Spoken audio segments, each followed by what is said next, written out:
मान्यवर कांसीराम चला रहे थे। उसके बाद जब वो पार्टी मान्यवर कांसीराम के हाथ से मायावती जी के पास गई, तो वो इंटरनल ट्रांजिशन की एक प्रक्रिया हुई। वो इंटरनल ट्रांजिशन की प्रक्रिया ठीक से कंप्लीट नहीं हुई। जो है उनकी वर्किंग स्टाइल भी कांसीराम जैसी नहीं थी वर्किंग स्टाइल। मतलब वो तो कोई भी जानने वाला भी बता देता है कि हाँ वो मीन्स पार्टी का टेंट लगाने वाला, गाना गाने वाले को भी आखिरी में जाके पूछते थे हाँ भाई तुमने खाना खाया या नहीं खाया। या सोशलिस्ट टाइप की वेलफेयरिस्ट पार्टीज, उस तरह की पार्टियों का प्रेजेंट टाइम में डिक्लाइन है, जो कि बीएसपी के भी केस में डिक्लाइन है। राम के अराउंड बीएसपी ने कभी कॉन्शियसनेस बिल्डअप नहीं किया है, तो बीएसपी का ना जाना और उससे कोई प्रभाव नहीं पड़ता है, उसके वोटर पर तो एटलीस्ट कोई प्रभाव नहीं पड़ता। कश्मीर उनका इशू था, कश्मीर भी उन्होंने डिलीवर कर दिया। ईडब्ल्यूएस प्रॉमिस किया था, वो उन्होंने डिलीवर कर दिया। जय भीम एवरीवन। आज हमारे साथ इस खास मुलाकात में हैं डॉक्टर अरविंद कुमार। ये royal Holloway university of London में असिस्टेंट प्रोफेसर हैं, या ब्रिटिश लैंग्वेज में कहें तो लेक्चरर हैं वहाँ पे। इन्होंने पीएचडी जो है अपना रॉयल हॉलोवे से ही किया है, और एमए एंड एमफिल जो है जेएनयू, जिस जगह हम बैठे हुए हैं, जेएनयू से ही किया है। अभी ये इंडिया आए हुए हैं, तो हमने सोचा कि क्यों ना डॉक्टर अरविंद से बात की जाए। ये काफ़ी सारे आर्टिकल जो है पॉलिटिक्स पे लिखते रहते हैं और रेगुलर कॉलमनिस्ट हैं the print, the first post and India today के लिए। तो हम इनसे जानेंगे भारत की राजनीति के बारे में, किस तरीके से भारत की राजनीति जो है बदल रही है और बहुजन राजनीति पर उसका क्या प्रभाव पड़ रहा है। तो इस खास मुलाकात में आपका स्वागत है। धन्यवाद मनीष, एक बेहतरीन परिचय के लिए, और आपके दर्शकों का भी धन्यवाद। हाँ, तो डॉक्टर अरविंद, जैसे कि आपने देखा होगा, आप जो है लंदन में थे, लेकिन इंडिया में जो 22 जनवरी को राम मंदिर का उद्घाटन हुआ, तो भारत की राजनीति पे उसका क्या असर पड़ा होगा, वो आप किस तरीके से देखते हैं उसको? और इलेक्शन जब आ रहे हैं, लोकसभा के इलेक्शन लगभग आ ही गए हैं, तो देखने को मिल रहा है कि बीजेपी जो है ये दावा कर रही है कि इस बार जो है 400 पार। दो मुद्दे हैं, एक राम मंदिर हो गया और एक कश्मीर का जो आर्टिकल उन्होंने रिवोक किया। तो इसका जो है इलेक्शन पे क्या प्रभाव पड़ेगा, कि बीजेपी को क्या उतनी सीटें आएंगी, या फिर इंडिया अलायंस का कुछ संभावनाएं हैं कि वो ज़्यादा सीटें इस बार लेके आ सकते हैं? अगर हम भारत की राजनीति को देखें, खासकर उत्तर भारत की राजनीति को, तो 1990 के बाद जो है इस पॉलिटिक्स को डिफाइन करने वाले दो इम्पॉर्टेंट इंसिडेंट थे, जिन्होंने लार्जली उत्तर भारत की पॉलिटिक्स को शेप किया है, जिसको हम कहते हैं contours of north Indian politics या इंडियन पॉलिटिक्स। उसमें एक है राम मंदिर आंदोलन, जो अप्रॉक्सीमेटली लाइक 88 86 88 से बहुत पीक पे पकड़ा था, और उसका एक एक परिणति ये रही थी कि बाबरी मस्जिद का डिमोलिशन 1992 में अयोध्या में गोली चली थी कार सेवकों पर। फिर वो इशू एक ऐसा था जो एक बार ख़त्म होके, वो एक बार उससे जुड़ा कोई घटना हो गई, उससे वो ख़त्म नहीं हुआ, बल्कि उसके और भी फर्दर इम्प्लीकेशंस रहें। सो जैसे एक बार जो है अयोध्या में कार सेवकों पर गोली चली, फिर उसके बाद बाबरी मस्जिद का डिमोलिशन हुआ, फिर वहाँ पर कई बार एक बार शिलान्यास हुए। मैं उसी शहर में पढ़ाई किया हूँ, तो मैं जानता हूँ 2001 के आसपास जो है एक बार और वहाँ शिलान्यास हुआ था। और फिर उससे जुड़ा ही घटना है कि वहाँ से कार सेवक वापस जा रहे थे, तो गुजरात में गोधरा के पास ट्रेन में आगजनी हुई और कार सेवकों की मृत्यु हुई, जिसके बाद गोधरा दंगा हुआ, लगभग 2000 लोगों की, गुजरात दंगा हुआ, 2000 लोगों की मौत हुई। अब फाइनली जो है उस पर सुप्रीम कोर्ट का एक जजमेंट आया, जिसके बाद एक वहाँ पर मंदिर बन के तैयार हुआ, और अभी भी वो विवाद जो है ख़त्म नहीं हुआ, क्योंकि अपोजिशन पार्टीज इनाग्रेशन में नहीं गई। सो एक चीज़ जो मैं देखता हूँ कि अयोध्या में अब जो अयोध्या राम मंदिर का मुद्दा रहा, भले वो 22 जनवरी को उसका इनाग्रेशन हो गया, लेकिन वो अभी भी इंडियन पॉलिटिक्स को बहुत लंबे समय तक जो है वो पूरा मुद्दा, जैसे 89 के बाद बहुत इम्पॉर्टेंट रोल प्ले करता रहा। और एक एक चीज़ इसमें मैं ऐड कर देना चाहता हूँ कि बीजेपी जो है अयोध्या मुद्दे में वो 89 में कूदी थी, उसके पहले जो है वो मुद्दा लोकली उसको कांग्रेस पार्टी के लोग भी चलाते थे लोकल स्तर पे। तो अयोध्या मुद्दा एक्सक्लूसिव बीजेपी का मुद्दा नहीं था। नेशनली भले वो जो है कांग्रेस का मुद्दा नहीं रहा हो, लेकिन लोकली वो मुद्दा था उनका। अगर इसको दर्शकों को जानना होगा इस पूरे इशू पर, तो 86 से 88 के बीच में जब वहाँ राम मंदिर का आंदोलन चल रहा था, तो उसमें एक स्कॉलर थे पीटर वनडे वीर, उन्होंने एक फील्ड वर्क करके एक आर्टिकल लिखा है जिसका नाम है गॉड मस्ट बी लिबरेटेड। और उस आर्टिकल को पढ़ना चाहिए, वो बहुत इंपॉर्टेंट आर्टिकल है। वो तब का है जब बीजेपी उसमें नहीं आई हुई थी, तब की वो कहानी है। और उसमें और भी बहुत कॉम्प्लेक्सिटीज़ हैं कि राजीव गांधी जी ने उसका ताला खुलवाया था, फिर वहीं से 89 के चुनाव की या किस चुनाव की उन्होंने शुरुआत भी किया था कि राम राज्य लाने का जो है इलेक्शन कैंपेन बिगिन किया था। तो वो मुद्दा कांग्रेस में था, जैसे जिसको वो कह दे, ये अगर पूरी तरीके से आज कांग्रेस कह देती नहीं हमारा तो नकार दिया, गए भी नहीं, नहीं, ये बिल्कुल ही मतलब सरेआम झूठ है ये। और बस यही है कि 89 के बाद उसको बीजेपी ने बहुत एग्रेसिवली पकड़ लिया, और एग्रेसिवली पकड़ के जो है उसके बाद धीरे धीरे जब बाबरी मस्जिद का डिमोलिशन हो गया, तो कांग्रेस ने उससे अपने आप को डिस्टेंस कर लिया और बीजेपी का एक्सक्लूसिव मुद्दा हो गया। और बीजेपी के पहले जब 90 के पहले हिंदू महासभा एग्जिस्ट किया करती थी और राम राज्य परिषद एक पार्टी होती थी, तो वो उस मुद्दे को जो है उठाए हुए थे, जिसको पब्लिक डोमेन में लाए थे, जिसमें योगी आदित्यनाथ के जो गुरु थे योगी अवैधनाथ, वो हिंदू महासभा के ओरिजिनली लीडर हुआ करते थे। उन्होंने उस मुद्दे को कॉन्टिन्यूअसली जो है जिसको कहते हैं कि हीट अप रखा था, कि लगातार ग्राउंड पर प्रेशर बनाया हुआ था। उसको लेकर बहुत आंदोलन हुए थे, लोकली जो है आंदोलन होते थे।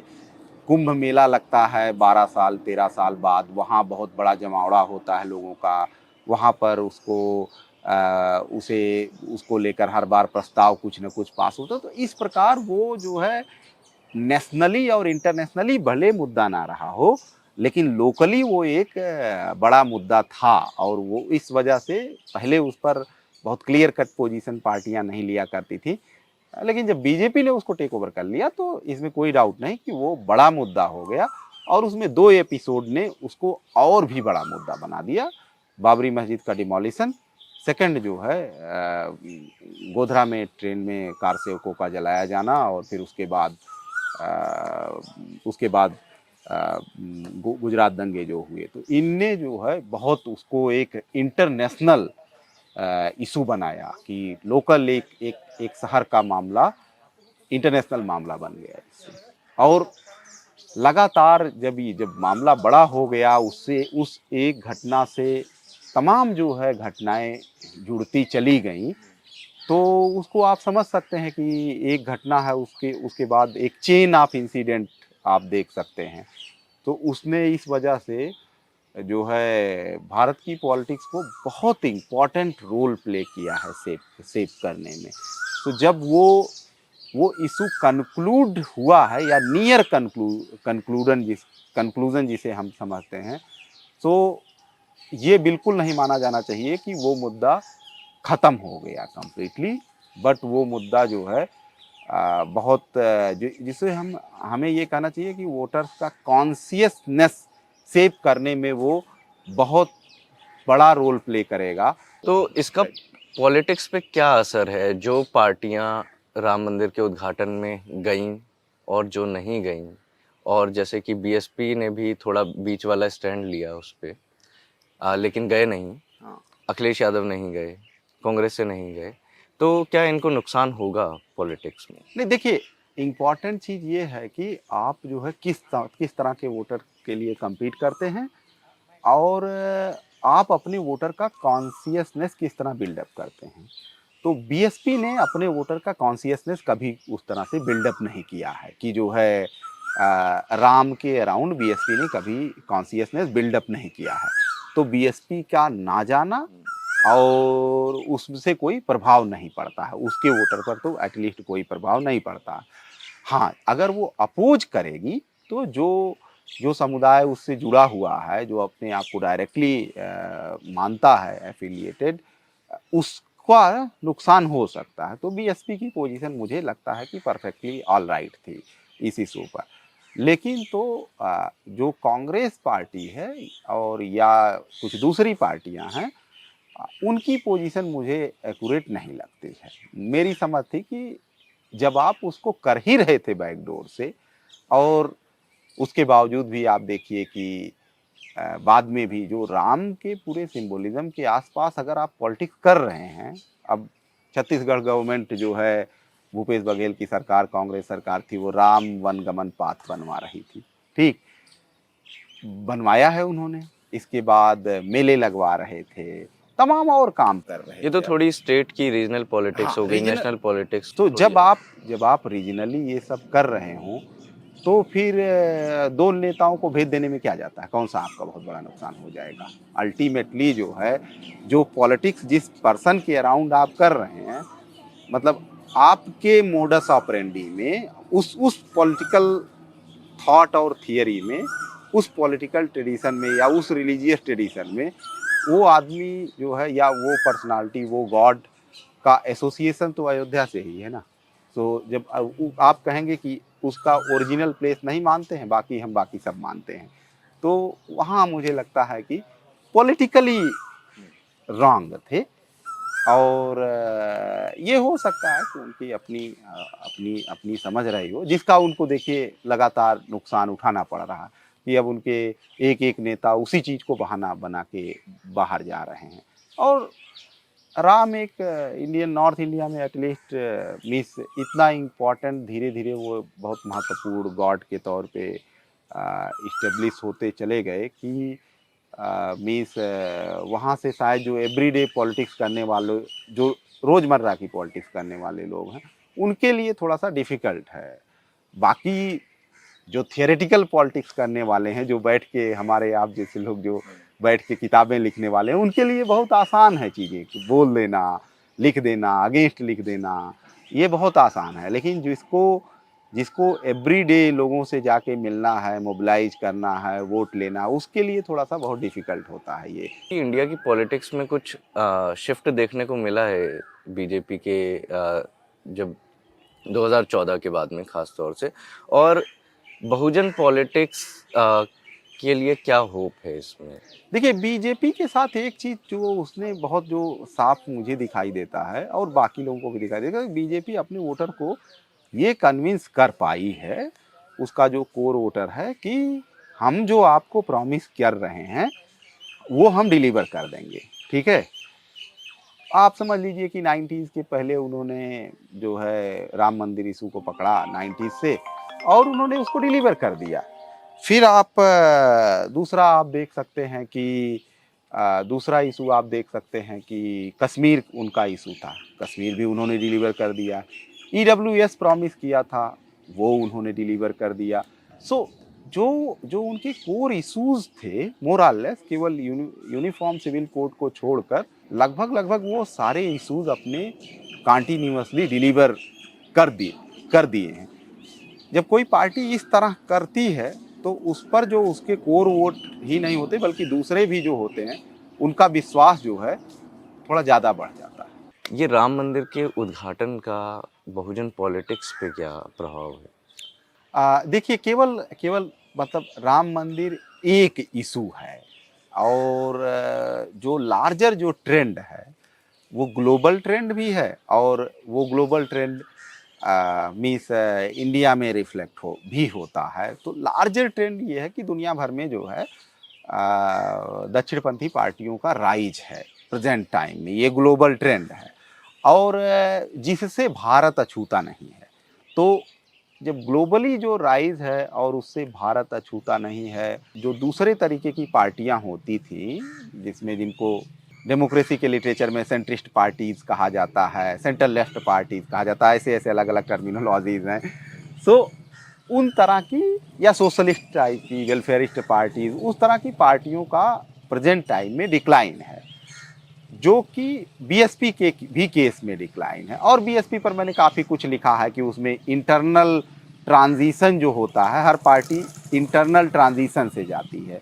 तो उस पार्टी को लंबे समय से मान्यवर कांसीराम चला रहे थे। उसके बाद जब वो पार्टी मान्यवर कांसीराम के हाथ से मायावती जी के पास गई, तो वो इंटरनल ट्रांजिशन की एक प्रक्रिया हुई।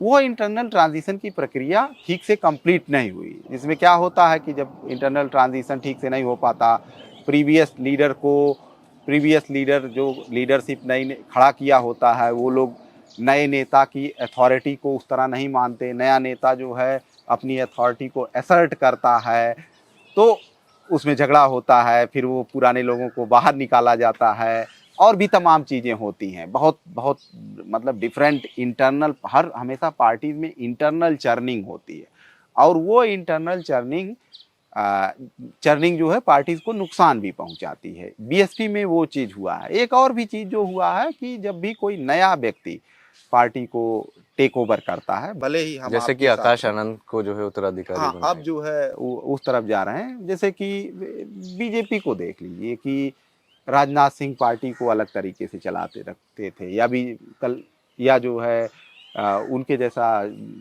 लाल कृष्ण आडवाणी उसको अलग तरीके से चलाते थे। तो हर व्यक्ति की अपनी वर्किंग स्टाइल होती है।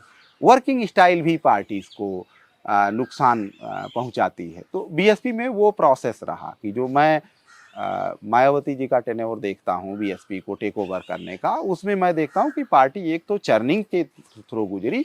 दूसरी चीज़ ये रहा कि जो है उनकी वर्किंग स्टाइल भी कांसीराम जैसी नहीं थी। वर्किंग स्टाइल मतलब वो तो कोई भी जानने वाला भी बता देता है कि हाँ, वो मीन्स पार्टी का टेंट लगाने वाला, गाना गाने वाले को भी आखिरी में जाके पूछते थे हाँ भाई तुमने खाना खाया या नहीं खाया, या तुमको खाना खा लेना है, पहले ये पता कर लेना। हाँ, जो पार्टी का बाजा वजा बजा रहे थे, संगीत वाला कार्यक्रम, उन लोगों ने खाना खाया या नहीं, तभी मैं खाऊंगा। तो जो वो ये वर्किंग स्टाइल का मामला है।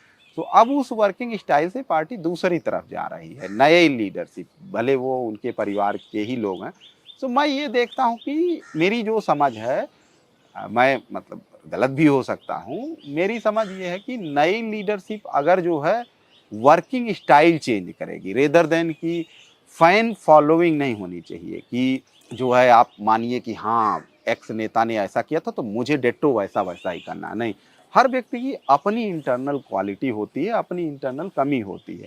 तो अगर उस क्वालिटी को यूटिलाइज करेंगे तो जो है आगे अपकमिंग टाइम में राइज होने की संभावना रहेगी। इसमें कोई वो नहीं है। जैसे चंद्रशेखर को आप कहाँ देखते हैं? मतलब मैं उनको थोड़ा सा डिफरेंट तरीके से देखता हूँ, लेकिन मैं जो है ये मानता हूँ कि जो लार्जर बहुजन इकोसिस्टम है उसमें अलग अलग तरीके के लोग हैं। यहाँ नाम लेना उचित नहीं होगा क्योंकि लोग अलग अलग कैपेसिटी में पार्टी से जुड़े हुए हैं। मैं दूर से देखता हूँ कि हाँ, ये व्यक्ति इस तरह का है, दूसरा व्यक्ति उस तरह का। तो जो इस इकोसिस्टम में जो यूथ हैं, जो 30, 35, 40 साल के लोग हैं, उनको आपको ठीक से यूटिलाइज करना होगा। कि अगर कोई मीडिया में अच्छे से बात रख सकता है तो आप उसको प्रभारी नहीं बना दें, आप मीडिया में उससे बात करवाइए। अगर कोई ट्विटर ठीक से रन कर सकता है तो उसको ट्विटर रन करवाइए।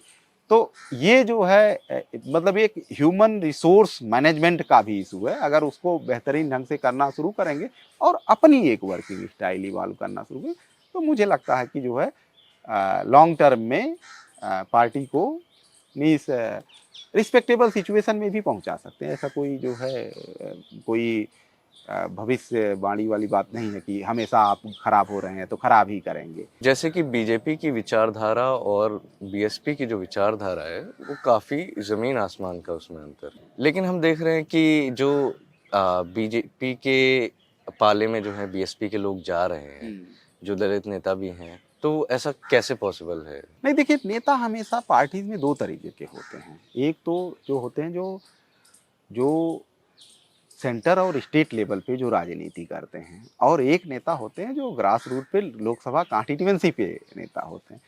एक नेता वो खास तरीके के वो नेता होते हैं जो इलेक्शन लड़ने वाले नेता होते हैं। तो जो इलेक्शन लड़ने वाले लीडर्स होते हैं वो बहुत हार्ड एंड फास्ट जो है आइडियोलॉजी पर कन्विक्ट नहीं होते हैं, और वो आइडियोलॉजी पर कन्विक्ट होकर मतलब कन्विक्शंस होकर के वो इलेक्शन भी नहीं जीत सकते। उनको जो है फ्लेक्सिबिलिटी बनाए रखना होता है। तो एक वो जनता है, उस तरह के एक नेता है। दूसरे जो नेता हैं, जो दूसरी चीज़ ये है कि एक तो उनको मतलब आइडियोलॉजिकल फ्लेक्सिबिलिटी भी बनाए रखना होता है।